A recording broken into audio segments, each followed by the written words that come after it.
Hi, I'm Melissa May, and this is Little Book of Confessions, a podcast about the stories we keep, the truths that shape us, and the messy, beautiful in between. What started as my journal turned into a space for raw conversations, anonymous confessions, and unfiltered reflections on life, work, identity, and everything we're not saying out loud.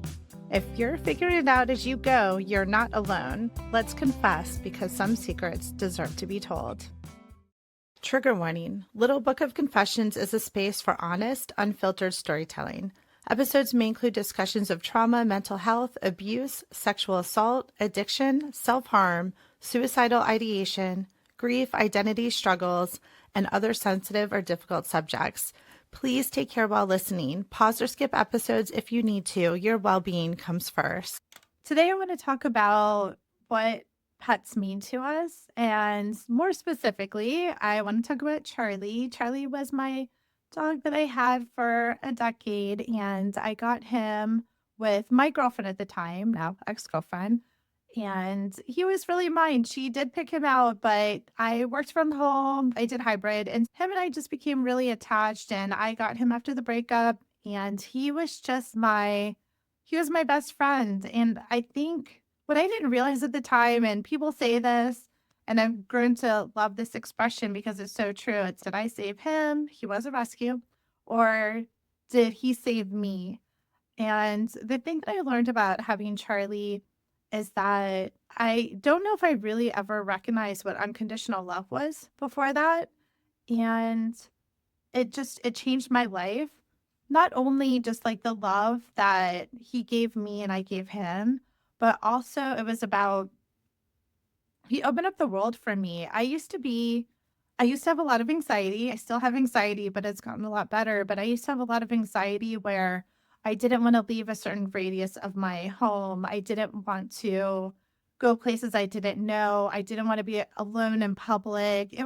I don't know what it was. I had a lot of anxiety about it. When I got him, I would take him for walks and we would go on adventures and I would meet people all the time. And it was just, like, really cool, like, meeting other dog owners or people would stop. He was really freaking cute, by the way. He was a Shiba Inu Chihuahua mix, and he looked like a little fox, and I just loved him so much. He had the attitude of both, because the Chihuahua, he'd be very protective, but then, like, he had the Shiba Inu where he would just be chill and not wanna cuddle, but then he would wanna cuddle, and, like, it was really cute, and I loved him so much, and so we had lots of adventures together and got him again in the relationship. We broke up. He stayed with me. I lived in DC, and then I moved to San Francisco, and he came with me. I used to bring him to work with me. I actually have a really funny story that I'll tell in another episode about our adventures on Muni, but that's another day. So Charlie was such a big part of my life, and he really got me to feel comfortable being, I guess it wasn't by myself because he was with me, but to do things a little bit more on my own. We go to the park and I'd bring a blanket and treats and maybe some white claws, but we'd sit at the park for hours and I would go to a restaurant and sit outside and bring a book and he'd be there with me. I would just wander around. And I think especially when I moved to San Francisco, I knew a few people when I moved there, but not a ton of people. And it was a new situation for me, and I was excited to be on this adventure, but it was also a little bit lonely. But Charlie and I would go on all these walks. We'd walk. I lived in Oakland when I first moved there, and we walked down to Jack London Square to the farmers market. We walk all over the city. And then when I moved to the city, like city proper, San Francisco, living right by Dolores Park, we would do hikes up to Twin Peaks. We go all over the city. We would go to Dolores Park and again, bring a blanket and a book and hang out and meet people. And so what I was thinking about today is that I met one of my best friends because Charlie became friends with this dog Magic. And Magic and Charlie, they both had similar attitudes, were like nonchalant, but hey, what's going on? And so when I'd be on these walks with Charlie, they sniff each other and hang out for a second. And then I just started chatting with Magic's owner, John. And he lived right around the corner from me. He was very close. And so we just started chatting, and I had gotten this horrible haircut, by the way. Horrible haircut. I was so just like upset about it. And I don't know how it came up in conversation, but I mentioned it to John. He's actually, I'm a hairstylist. So John ended up doing my hair for a long time, but we became like really good friends. And like we would always like hang out. And then that was a couple of years before COVID hit. And then COVID hit and we were all so isolated. But John and I would take our pets for walks and we would social distance. In Dolores Park, they did this thing where they have, I don't know, what's it called? The chalk on the grass. They would make these big circles. And they were all 6 feet apart. So you could be in the circle with a couple people. And then those were social distance from the other circles. So anyways, it was just like such a lifeline for me being like isolated, like living alone. Again, I had Charlie, no people with me. And then something really tragic happened. Charlie, it was about a few months into COVID, and I knew like he had been having some health issues because he had them a few years prior.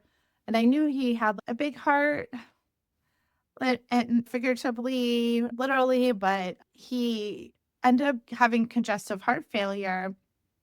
And it was during the time where it was like peak COVID. So COVID hit in March. And then in July, that's when Charlie started going downhill. And I took him, or wait, no, sorry. It was in June when he started going downhill. I had to take him to the emergency.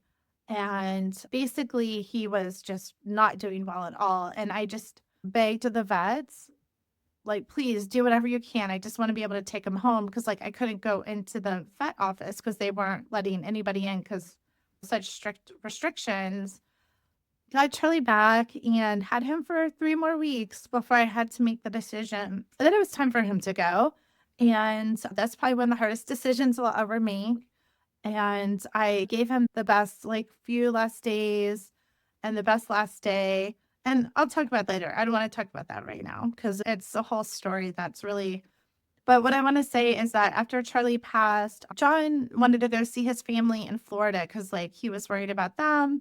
And so I got to watch Magic for a few weeks, and it really helped me because I was just feeling so lost and so sad. And so I had also decided that it was time for me to leave San Francisco, at least for a while. We didn't know how long the pandemic was going to go on for. So I was in the process of putting my stuff in storage and packing up, and I was going to go stay with my cousins in Ohio. So I had Magic for that time. And he just was like, just reminded me so much of Charlie because they look alike. And he was just like my best little buddy for a while. So I ended up moving out of San Francisco, but I would go back quite a bit because I worked out of offices that were based out of there. I'd come back to visit friends or whatever it may be. And John and I would always coordinate that if I came, we'd have a night or two, and then he would go see his family. Then I would watch Magic, and I got to stay like right by Dolores Park. And it was just like something that was so grounding and anchoring for me. And it always just reminded me, made me feel closer to Charlie. And Magic is just, I don't know if it's weird to say, he's like little nephew or something. I don't know. It's obviously Charlie's like brother. But so I've gotten to do that several times over the years. And so yesterday, Magic passed away. And I was so just tore up about it because I was there in January, so just a few months ago, and I got to watch him for 2 weeks, and I was grateful to have those last couple weeks with him. And I wasn't sure if I was going to see him again after that, but we had said that a few times when I come back over the years because he lived to be 16. He was such a little fighter and just had so much energy and just so much love. So yeah, yesterday Magic passed away, and I felt like my heart was like broken and ripped apart a little bit because last time when I was walking him, last time I was visiting in January, I just was thinking, and I don't know if this is, I don't know, the right or wrong way to think about it, but he was one of my last connections to Charlie, if that makes sense. And I remember being in Dolores Park walking him, and I started like crying. Thank goodness I had sunglasses on. Not that I need to hide my emotions, but it was emotional. So yeah, that happened yesterday, but And I was able to touch John, and we know Magic's in a better place. And I know Charlie and him are playing. They're over that rainbow bridge together, like having the best time. And I guess I just wanted to talk about this today and just give a little bit, I don't know, just a little bit of memories and a little bit of reflection because I've been working on my next book that I want to write. And it's going to be like, it's going to be about Charlie, but it's also going to be about the things I went through. So it's going to be like, I think about every major thing that's happened to me, the good, the bad, the ugly, the big moves, the small decisions, just like the quiet times, the fun times, the hard times, because Charlie lived a big life too. And I just really want to capture that. And I want to capture it in a way that's like raw and honest and just like reflecting on how these little creatures, these little fur babies, these little, I don't know, just little angels on earth for us and hopefully us for them too. But it's just amazing how they can change our lives so much. They can change the way that we think about how we love ourselves, how we love others. When I had him, it was like him above me. I just made a lot more better decisions about myself too. And even if I was having a bad day or I was sad, we needed to walk and like being able to move and be out and then take care of this like precious little guy was just everything to me. So I just wanted to reflect and I wanted to just give a shout out to Magic and Charlie. I miss you both. I love you both. And I hope you're just like having the best time being nonchalant and friendly and playing and not feeling pain anymore over that rainbow bridge. Give your pets an extra squeeze, love them a little bit more, and let's just continue to be grateful that we are just honored to have this experience in our lives. So that was just fresh on my mind and wanted to share.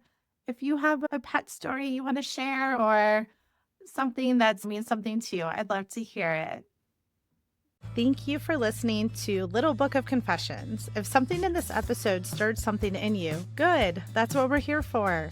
Don't forget to subscribe, leave a review, and share this with someone who needs to hear it. You can find me on Instagram, TikTok, and YouTube at melissamay.me. Until next time, keep writing your truth, and remember, some secrets deserve to be told.